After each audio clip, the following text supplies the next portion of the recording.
Make the most of the last weeks of summer and keep your car ready for every mile ahead. Stop by Valvoline Instant Oil Change for a 15-minute drive-through oil change. Stay comfortably in your vehicle while trusted technicians change your oil and check your tires, lights, and essential fluids. No appointment ever needed. Just drive in and get back on the road. Valvoline Instant Oil Change. Visit BayAreaOilChange.com for coupons. That's BayAreaOilChange.com. Hello, passengers, and welcome aboard the TV Pilot's License with service to Bucksnort, Nebraska. And bless this mess. We ask that you please fasten your headphones, secure your podcasting device, and remember that if you happen to have inherited a farm in the middle of nowhere, we love that for you. But that is not a reason to get an upgrade unless you're going to share your inheritance with everyone on the plane. Welcome to the TV Pilot's License. My name is Geoff Kerbis, joined by Rich Inman and Max Singer. How you boys doing today? Oh, Jeff, you know me, but I am too blessed to be best. Rich, how are you? I'm also planning my exodus out of New York right now, so let's do it. Well, gentlemen, this week we are talking about a show that I'm going to be honest, I have never heard about until yesterday. You're welcome. we're going to be talking about Liz Meriweather's Bless This Mess, which you can find on Hulu. But before we dive too deep into the show, some of the things we love, some of the things that cause us pause, and some fun trivia at the end. Max, what is this show all about? Here at TV Pilot's License, we break down and analyze the pilot episodes of some of TV's most famous, or in some cases, infamous shows. We learn more about how these shows came to be and were originally made, if they're effective pilot episodes and make us want to watch more, if we think they'd be made today. Go back and stream our old episodes from wherever you listen to podcasts. Check us out on YouTube and TikTok to see our smiling faces. And if it is your first time flying with us, then welcome aboard. Before we go to commercial, gentlemen, I have one question for you. Liz Meriweather, right, is very well known for her work on New Girl. This is a project that followed New Girl. Is there any single producer, writer, creator that you just are like blindly follow no matter what the project is because you just love their work so much? Absolutely. Rich, you're nodding your head yes, so I want to hear what you're thinking. Any Tina Fey or Robert Carlock show I'm watching immediately, without a doubt. they have me for life, unfortunately. I have purchased the card and I have tattooed the barcode on my ass. Max, what about yourself? I've got to go with anything Mike Schur pretty much at this point, even though he seems to have been exiled to Streamer Island with everything being on Netflix and Peacock now. I'm ready, set, go for any new thing with his name on it. And spoiler alert, surprise, Bill Lawrence. It has to be anything Bill Lawrence for me. It's just I think that there's so many great things that he has created throughout the years that like I have to at least give it a shot, if not a full season of episodes before Jeff's I say, a big you know what? rooster guy. Yeah, maybe not Huge. for me, but also I just love his stuff. It's also fun with people of this size and caliber as they start to bring other people under their wing too, where it's like, oh, this person wrote on something that I created and now I'm like show running for them and like helping them get a leg up. Am I watching Sterling Point just because it's Josh Schwartz and Stephanie Savage? Who's to say? Also, if it says from the creators of 911, yes, you get at least 5 episodes from me. That's just a rule in my household. Well, gentlemen, before we go into Bless This Mess, a little bit deeper, a quick word from our sponsor. Make the most of the last weeks of summer and keep your car ready for every mile ahead. Stop by Valvoline Instant Oil Change for a 15-minute drive-through oil change. Stay comfortably in your vehicle while trusted technicians change your oil and check your tires, lights, and essential fluids. No appointment ever needed. Just drive in and get back on the road. Valvoline Instant Oil Change. Visit BayAreaOilChange.com for coupons. That's BayAreaOilChange.com. Well, let's dive into this show. Once again, if you want to watch this pilot before you listen to us, you can find this on Hulu. But a quick synopsis. A newlywed couple's plan to leave the big city for a quieter life in Nebraska doesn't go as expected. 100% what we watched. I'll hit the music. We can end it, but doesn't go as expected. Really nailed it. Can you tell us a little bit about how this show got made? Today, we're talking about the pilot episode of Bless This Mess, which originally aired on April 16th, 2019 on ABC, and the show's two creators, Liz Meriweather and Lake Bell. We recently covered Meriweather on this podcast for a look back at the pilot of New Girl. Check that episode out. After beginning in the theater, Meriweather found mainstream Hollywood success with her script for the comedy feature No Strings Attached before developing New Girl at Fox. Following the run of New Girl, you can see her work in the ABC series Single Parents and the more recent miniseries The Dropout, Dying for Sex, and Furious. Lake Bell is an actor and writer known for roles on Boston Legal, Children's Hospital, and How to Make It in America, among others. Her professional relationship with Meriweather includes roles in both No Strings Attached and New Girl. Bell made her writing-directing debut with the 2013 indie comedy In a World, which debuted at the Sundance Film Festival. Absolutely love that movie if you've not seen it. I fucking love that movie. It's so Fred good. Melliman Hive. Today's show was originally developed at Fox back in 2017 while New Girl was still on the air. The show received a production commitment and even filmed off schedule the following June to accommodate Bell's feature film slate. This marked Meriweather's third pilot commitment in 2018 alongside Single Parents at ABC and Daddy Issues at Fox alongside Aaron Foster, which centered around a single dad, played by Don Johnson, whose relationship with his adult daughters becomes complicated when he starts dating one of their best friends. It was not picked up the series. That's also, the Boca Raton special right there. That's what we know. The mess of basically... because he went from Miami Vice to Boca Raton, buddy. Aaron Foster's dad is David Foster, who married Catherine McPhee. Like, the mess to write a show literally about your dad's age gap relationship is mwah. Oh boy. After being filmed, Fox's ownership and leadership was in transition with their sale to Disney.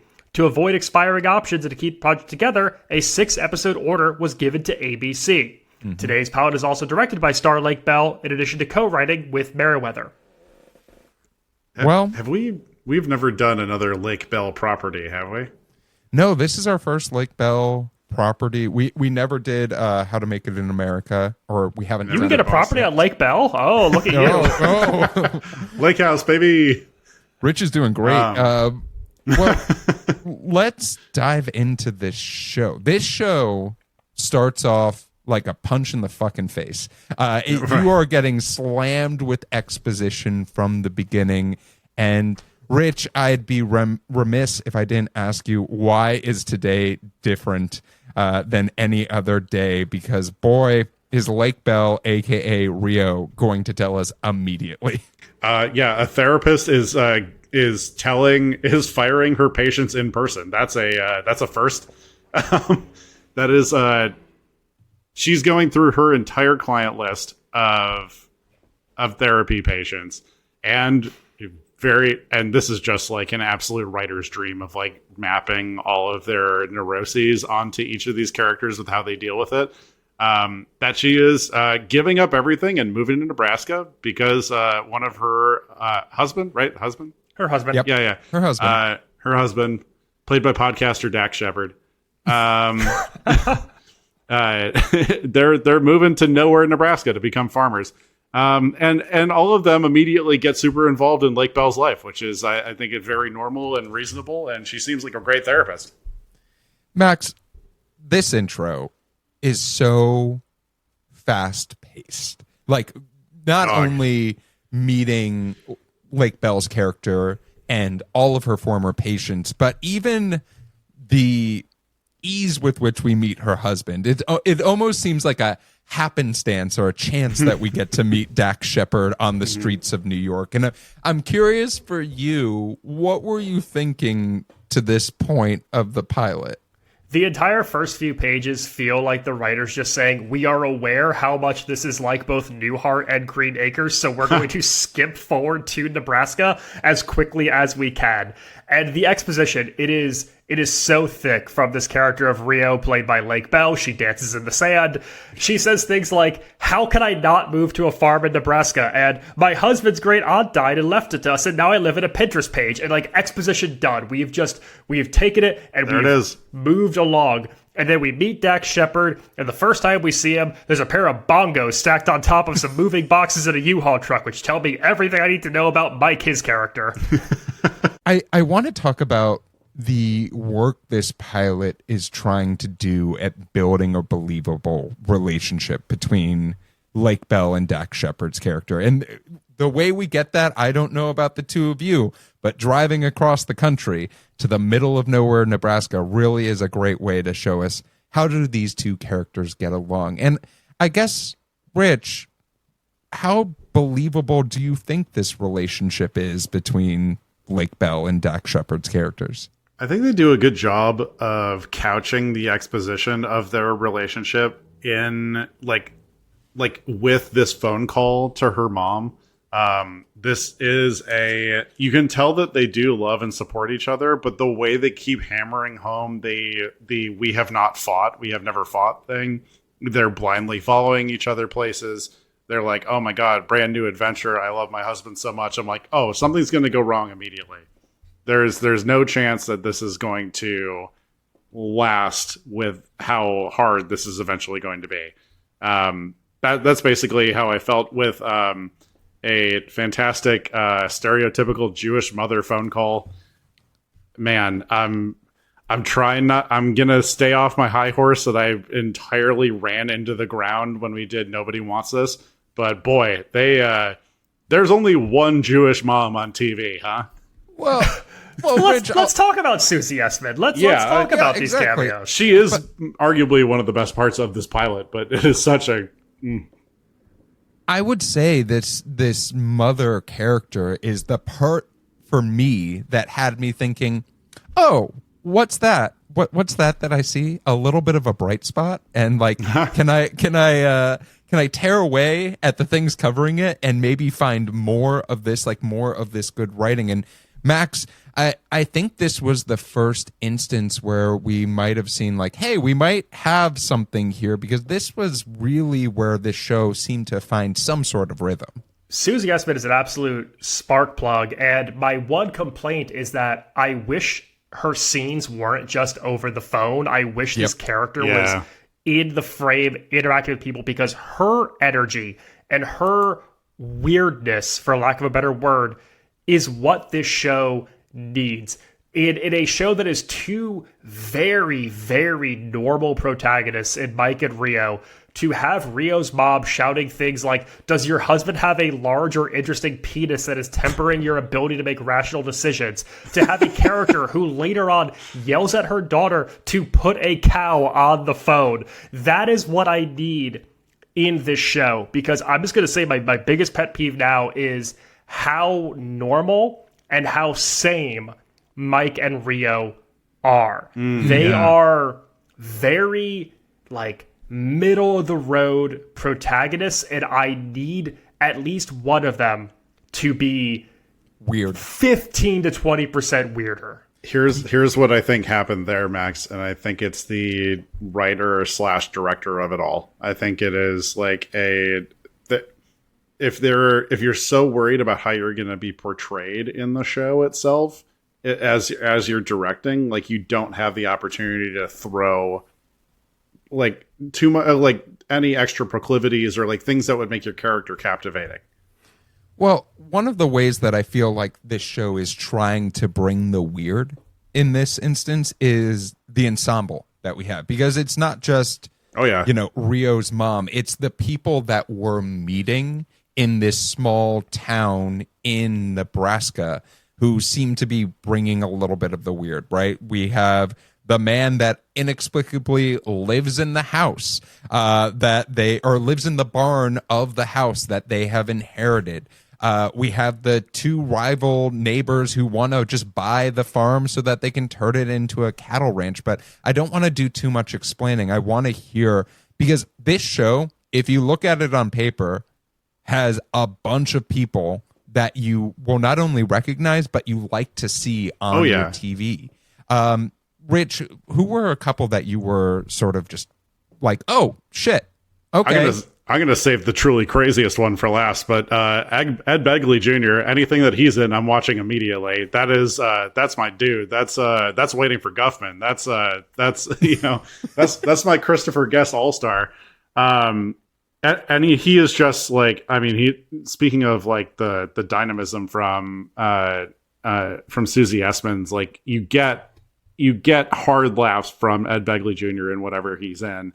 Just from his appearance, the way he carries himself, he has like such a great way of like non-verbally committing to a character.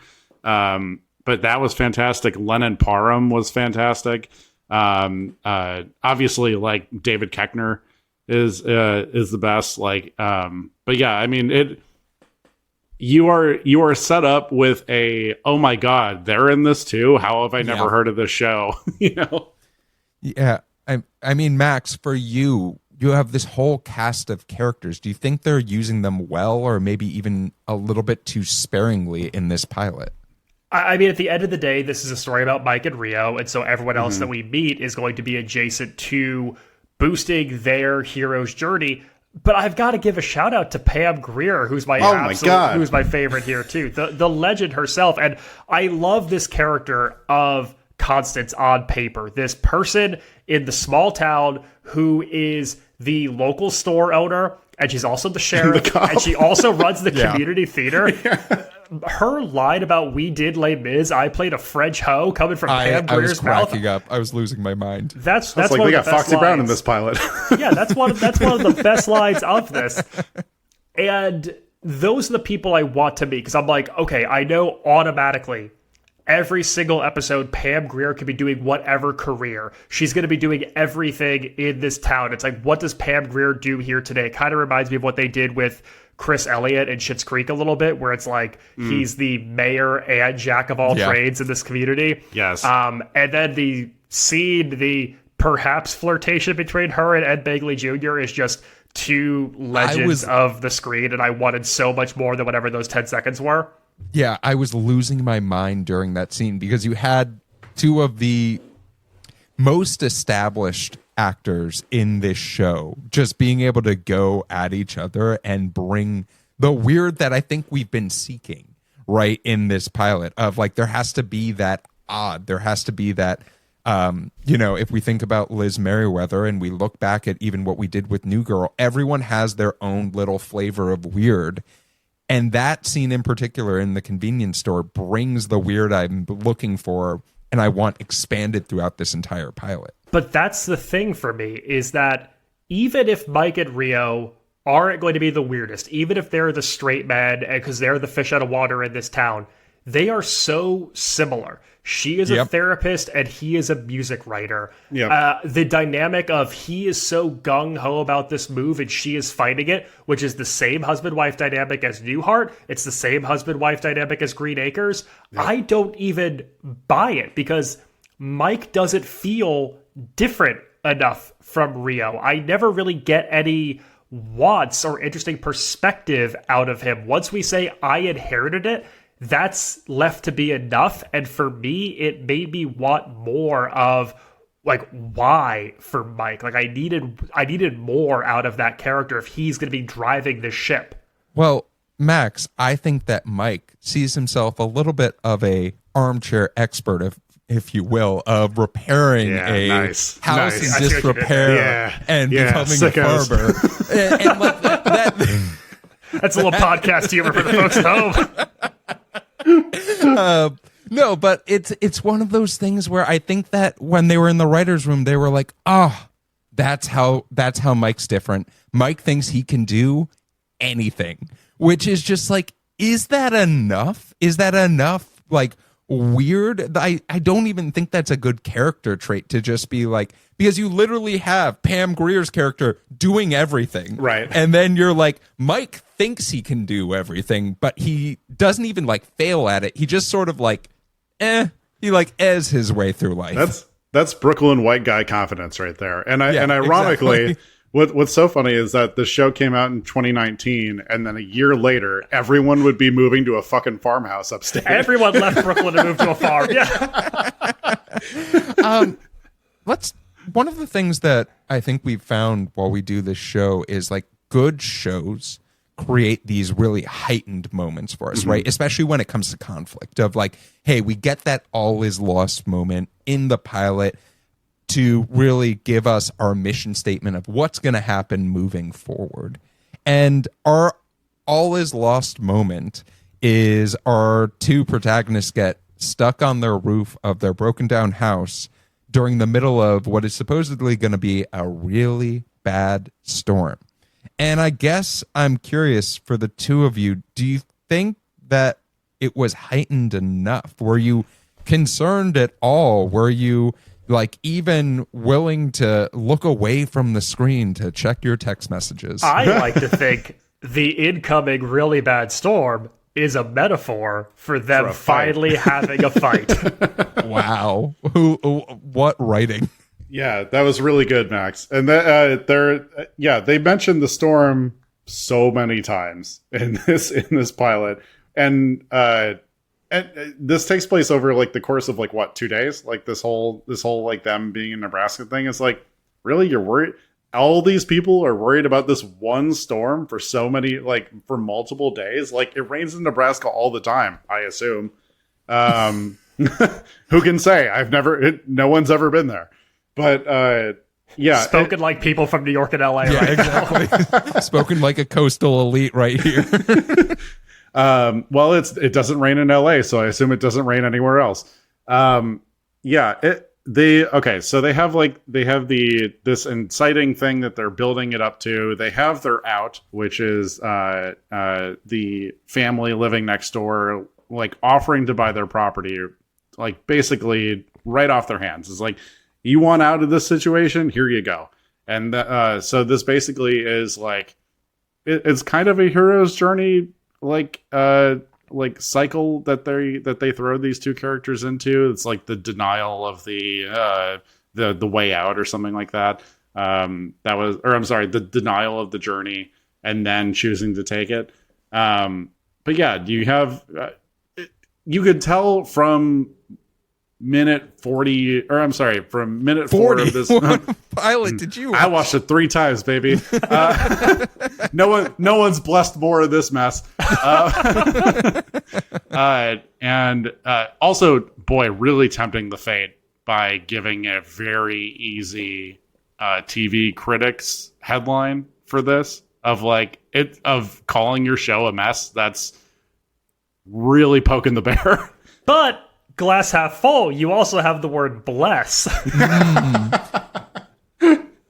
Max, I mean, for you, we have this heightened moment. We have the out. We have the relieving of tension of actually having a fight. What are you feeling towards? Because that's like at minute 16 of this 22-minute pilot. What are you feeling in this moment? I understand the resolution that Rio has to, I guess, see Mike's side. It's always the woman who has to take the man's side and see his point of view in these things.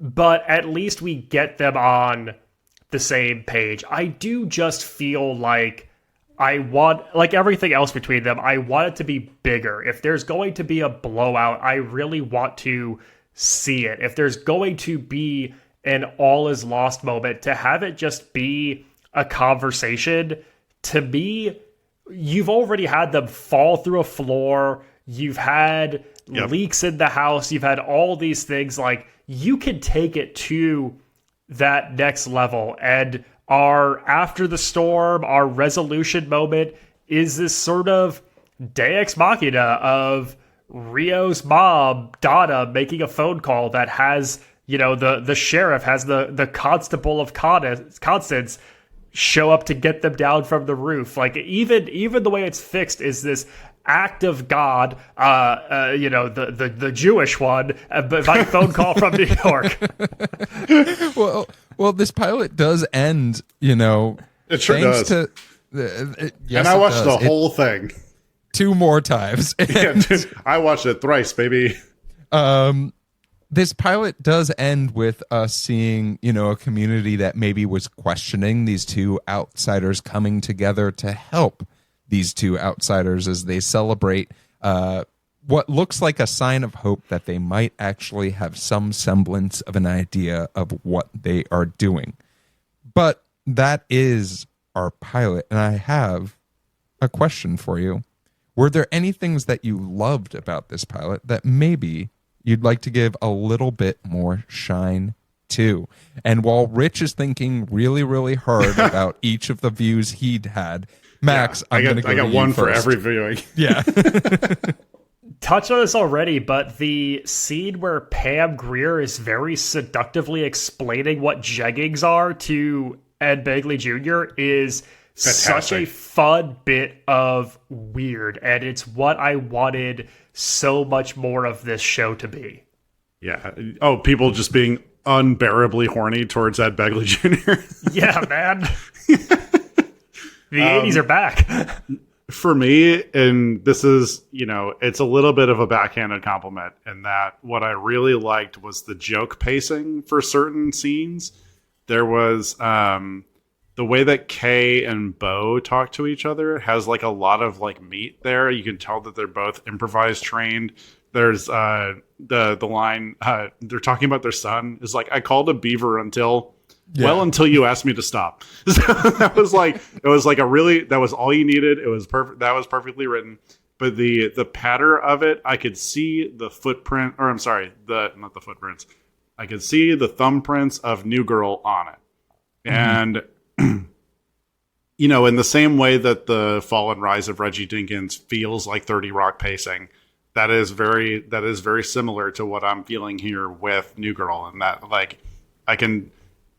there's just kind of like the one beat off, like the Stuart Copeland, the weird jazz way that they talk to each other. Like, it's a 5/8 time signature level joke, and that's what I really liked about it. Yeah, I mean, for myself, I do think that we gave like our appropriate flowers to Susie Essman and Pam Grier, and they're very much deserved in this pilot because they shine in their moments on screen. But I'm gonna, take that small things that I loved and go right into my wait a minute moments, which is at the highest point when they were in the storm, I was rooting for both of these characters to get hit by lightning. I hated both of them so fucking This got 2 much. seasons. We're going to talk about how it got 2 seasons. But holy fuck. There's something to be said about finding something you're good at and sticking with it. And Dax, you found your podcast, bud, and that's me saying that lightly. So, yeah. I want to hear from you two. Were there any moments that caused you pause in this pilot that maybe you want to speak to a little bit more? I mean, I'll jump in here, and we're going to go back to even older sitcoms. Green Acres. You have this character played by Eddie Albert, who is a prominent, wealthy New York City attorney, and his wife, this Hungarian socialite played by Ava Gabor, and they are so weird. And that show breaks the fourth wall, and there are so many jokes just at the expense of her opulence and also her Eastern European accent, but it's just so weird. And in Newhart, he is a travel and history writer who thinks that he can run this colonial inn in Vermont, and it's just it's weirder, and there's clear stakes as to why that character wants to take over this farm life. And I just don't understand what the stakes are for Dax Shepard walking in the footsteps of Bob Newhart and Eddie Albert. I don't ever feel drawn to this character of Mike. I don't think that his want is actually convincing against Rio, who's the force trying to drive him back to New York and to do the sale. It just doesn't feel like a fleshed out enough character to be like, yes, this person is steering the ship. This person is going to make it in Nebraska. This person can do it. I've just never bought into Dax. One more show I'm going to throw in really quickly is we did Evermore, and that was another, hey, we moved from the big city to a small... or Everwood, excuse me. And we moved from a big city to a small town, and people are wondering why. And Rich, I want to hear a little bit more about your wait a minute moment. So if you guys can remember 2.5 minutes ago when I complimented the writing. Yeah, 2.5 Men. I remember 2.5 Men. The way that Rio and Mike talk to each other is not a way that two human beings talk to each other. Yes. And it just feels like, and I know it's hard, and not to be an armchair expert about writing, but Max, we got two.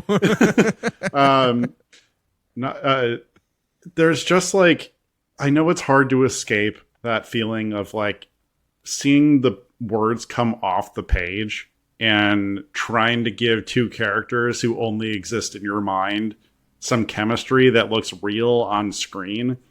But boy, is this not it? I have no belief at all that Lake Bell or Dax Shepard have like lived anywhere but Los Angeles or New York, and this is not rooted in any sort of experience. You know what I mean? I'm gonna one up you, Rich. I'm not convinced that they have ever had sex. Like that is the relationship that they give off. But I have a question for the two of you. We have to fight to have sex. Yeah, we have to. That's the rule. That's the rule. I have to feel terrible about myself. There's another way, buddy. Nope. We'll talk off mic. Oh, okay. I have to feel awful. No, my question for the two of you is, I think that one of the things that maybe might give this show a little bit more is if we have that weird brought by the people who are portraying, the Rio and Mike in this instance. Is there a character or an actor that you think they could have brought in to maybe be either Mike or Rio that could have done a little bit of a better job? And I'll start off to get the juices flowing. Jake Johnson, I know he was doing New Girl at this point in time, but his way of portraying, and like when Jake Johnson even tries to portray normal, it's weird. And I love that about him. It is the Chicago quintessential, raised by only his mother. Like there's something about his cadence and timing that makes everything a little bit odd. And I absolutely adore it. And I think that energy brought to Mike would have maybe made this a little bit better. But is there someone that maybe it would be a little bit hard to recast Rio since Lake Bell made this show? But sure. Hey, I'm willing to hear your choices. Be the producer, be the armchair expert, Max, and pick out that casting. I'll let you get away with mine there. Anyone who's not 6'3" and jacked, I don't know if that's such a big request. I mean, there's plenty of actors who are not 6'3" and jacked. It's Hollywood, but give me someone like a Charlie Day who I could ostensibly believe that they don't know how to use like a saw and like how to saw wood. Give me anyone that has more of that neurotic energy, a little bit more of that end of their rope. There's something about Dax in this role where it feels too poised. It feels too controlled. It doesn't feel out of the realm of possibility enough. I need someone that brings a little bit more of that frantic. So yeah, I mean, Charlie Day would be the first one that comes out for me. Rich, do you have someone? That's a great one. I mean, personally, like, if we're gonna go dip back into the New Girl pool, I feel like having Zooey Deschanel would be a perfect fit for this. I feel like having Lamorne Morris would be a perfect fit for this. They just need someone with a little bit more like comedy dynamism, and I can't think of anyone off the top of my head who's like a very New York TV actor. Where it's just like it's so fish out of water for them to do this. Billy Crystal was busy at this point in time, and that would have been a very inappropriate relationship. We're doing City Slickers. We're doing City Slickers again. Yeah, let's do it. But all of these characters are weirder, and this feels like the first time we've done a pilot where I think we're all kind of getting to the same point, which is there are all of these adjacent pieces we like. We have said so many complimentary things about the ensemble on this, and every single time we get to our leading pair, we just kind of go, eh. We don't want to talk about them, unfortunately. But, I would be curious. We don't have an in-flight question this week, but I'd love to hear from our audience. If no one else has heard of this show. If you have a suggestion of if you could recap, if you've seen the show, first of all, I have a lot of questions for you, and we can talk in my DMs. But if you have a suggestion of who should have been cast as our protagonist instead of Lake Bell and Dax Shepard, I want to hear it in our comments of this episode. And if you have an in-flight question for us for a future episode, you can go to tvpilotslicense.com or leave us a text or shoot us a voicemail at 213-290-1713. Before we talk about the history of this show, a quick word from our sponsor. Word. Make the most of the last weeks of summer and keep your car ready for every mile ahead. Stop by Valvoline Instant Oil Change for a 15-minute drive-through oil change. Stay comfortably in your vehicle while trusted technicians change your oil and check your tires, lights, and essential fluids. No appointment ever needed. Just drive in and get back on the road. Valvoline Instant Oil Change. Visit BayAreaOilChange.com for coupons. That's BayAreaOilChange.com. I'm sponsored today. Let's talk about the history of the show. This show had 2 seasons and 26 episodes, which, I'm here to ask how. And I found out the first season was only 6 episodes long, based off of a little bit of what Max told us on the agreement for that first show deal with ABC. But that first episode got 4.72 million viewers, which for network television, not the best. But here's the thing that was interesting to me. Everyone sort of stayed on the boat because by the last episode, episode 26, the show still had 3.82 million viewers come in. So it was a very steady decline. We're talking about 1 to 2% per episode decrease. Interesting. And that is something that I think executives at ABC said, well, some people like it, so maybe more should. People really love Dax Shepard and his sister-in-law, Lake Bell. I do want to make sure that I mention the second season of this show debuted in late 2019 and went through to May 5th of 2020. So, hey, we were all stuck in our houses, which might also be a reason why the show had the viewership it did. I had 24 hours of waking horror, and I still didn't bless this mess. Yeah, put that on a cross stitch. Wow, that is more viewers than the entire population of the state of Nebraska, Geoff. Wow. That's who well, you just blew my game of the week. You know how you guys always are just I can't believe people watch this. I can't believe people watch this. This is the first time where I'm who are the people who watch this and what world are they in? People who are Liz Meriweather fans, people who watched New Girl. I mean, the audience is there. Obviously, people wanted to see what she was going to do next. Well, Max, talking about what she'll do next, let's talk about awards. If you listen closely, that is the sound of a tumbleweed because no nominations and no awards for this show. There was a surfboard on the roof of the house in this pilot, true. though. That's true. It was not a Teen Choice Award. I am happy to say I know that for a fact. But that is the history of Bless This Mess. Rich, can you bless us with your game of the week? We've never had an emptied history before. Not even a nomination to be found or to be seen anywhere. Oh no! Well, I tried. I looked everywhere. I looked for any form of a nomination I could. I will say this: while it didn't get a traditional nomination for anything, they did get an award for their equity. Most TV. Equity and diversity of folks who are helping on set and behind the scenes. So that actually is great. Pretty cool. We love Below the Line. Let's do it. Rich, it's time for the game of the week. Well, let's talk about some fun facts about Nebraska. I know everybody's thrilled, so keep up the energy. So this pilot wasn't the only bomb in Nebraska. Did you know Nebraska was actually bombed by a U.S. adversary during a war? Who was that adversary? A, Germany. B, England. C, Japan. D, Russia. I'm going to say, you said England? England is number 2, yeah. I'm going to say B, England. I'm going to say Japan.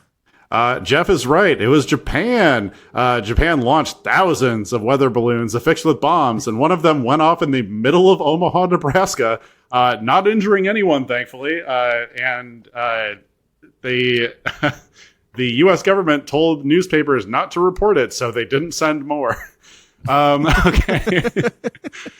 Ugh, littering.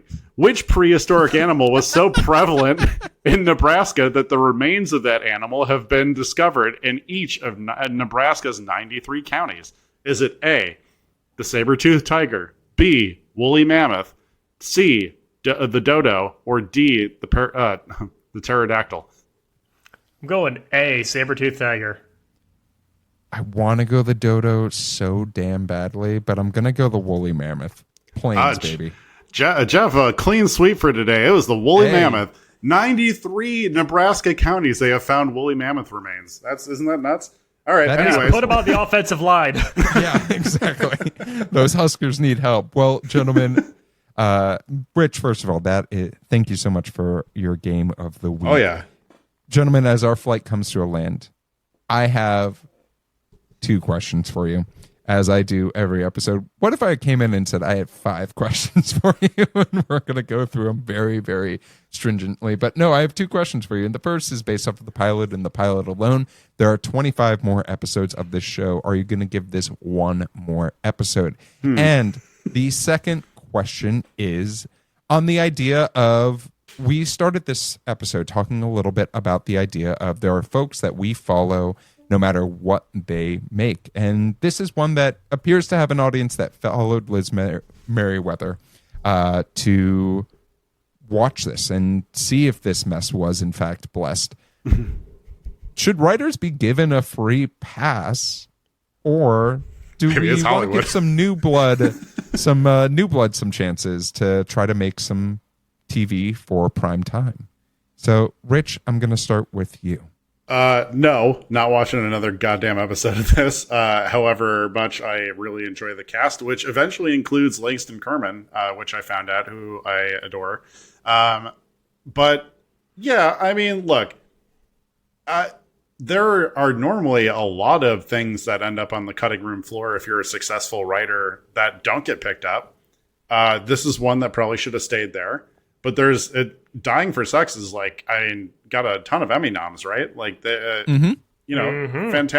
fantastic show, and shout out to writer on that show, Keisha Zolar. I definitely think they will keep getting more chances. It's Hollywood, but this is just like a miss from a good writer, if I could say that. Yeah. Max, what about yourself? We named so many other things over the course of this podcast that involve people from New York City going off the grid for rural adventures. And I will watch any of those other things we listed, including City Slickers, including City Slickers 2, the search for Curly's gold, before I tune into more of this show. It is, like we said, it feels like a blip on the radar. It feels like a miss because Meriwether's been on an absolute heater the last couple of years between the Elizabeth Holmes miniseries, The Dropout, between Dying for Sex, and now the rave reviews coming in for Furious. She's crushing it right now and getting Emmy nominations and winning people awards. And I would be shocked if this didn't just feel like a passing thing that we would look at her resume and go, oh, really? She did that too? We have had plenty of instances on this podcast, which I think is more of what you're getting at, Geoff, where someone had something amazing 25 years ago and they keep getting things that just feel like diminishing returns.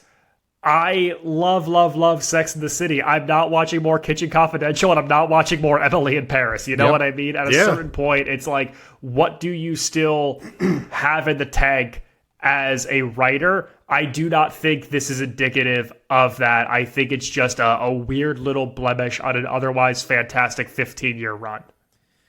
All right. For myself, absolutely not. I am not watching another episode of this show. And if I'm going to watch something about people or a family going from New York out west, it's going to be an American Tale, Fievel Goes West. Now, as far as the idea of folks who are successful in one thing, getting another shot and another shot and another shot all the time, I think it's a very interesting world we're in right now for the economy of attention, right? That is being brought up more and more. And because attention is so limited, I think network producers are also being a lot more stringent with what they greenlight and what they say no to. We're seeing that with pilot season, right? Pilot season used to be able to employ a lot of Hollywood, and now it's much more reduced in who gets a job for that pilot season. With that being said, I think that this was just a bad game, right? Pitchers have bad games all of the time, and they're not going to win every single outing. They're not even going to last all 9 innings anymore. What type of world do we live in? But I think that this is a instance where it was a learning opportunity, and we all learned today on this episode of TV Pilot's License, and this flight has come to a land. But before we go, I want to make sure that folks can find you wherever you want to be found. Rich, where can folks find you? You can find me digging up all those sweet woolly mammoth bones, and you can also find me on Instagram at Damn That's Rich. You can find original sketch comedy from Max and myself over on TikTok at Dadwagon Comedy. Max? You can catch me playing a French hoe in the local production of Les Mis, and on all things social media at Maxwell Sig. And in anything else you're in. And you can find me trying to talk to a cow through a cell phone. But if you're looking for me on social media, you can find me at Run Jeff Run. If you're looking for the TV Pilot's License, you can find us anywhere you listen to podcasts. You can see our smiling faces on YouTube as well as Spotify with video podcasts. And you can listen to us on any major podcasting platform wherever you want to find us at TV Pilot's License. If you have a question for the show or maybe for our next episode, shoot those at tvpilotslicense.com or 213-290-1713 for text and voicemail. Make sure to look out for some of the stuff that we have coming up. But with the plane landed and the seatbelt sign off, we look forward to flying the bright skies of the TV world with you again soon. Until next time, keep your eyes on the skies and your fingers on the dial. Corn.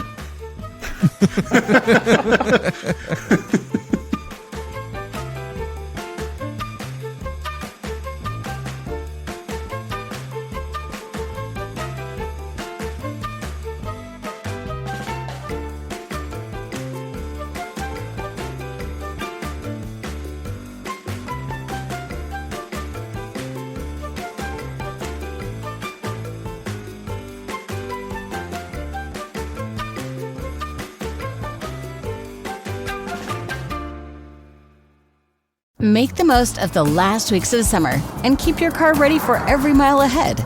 Stop by Valvoline Instant Oil Change for a 15-minute drive-through oil change. Stay comfortably in your vehicle while trusted technicians change your oil and check your tires, lights, and essential fluids. No appointment ever needed. Just drive in and get back on the road. Valvoline Instant Oil Change. Visit BayAreaOilChange.com for coupons. That's BayAreaOilChange.com.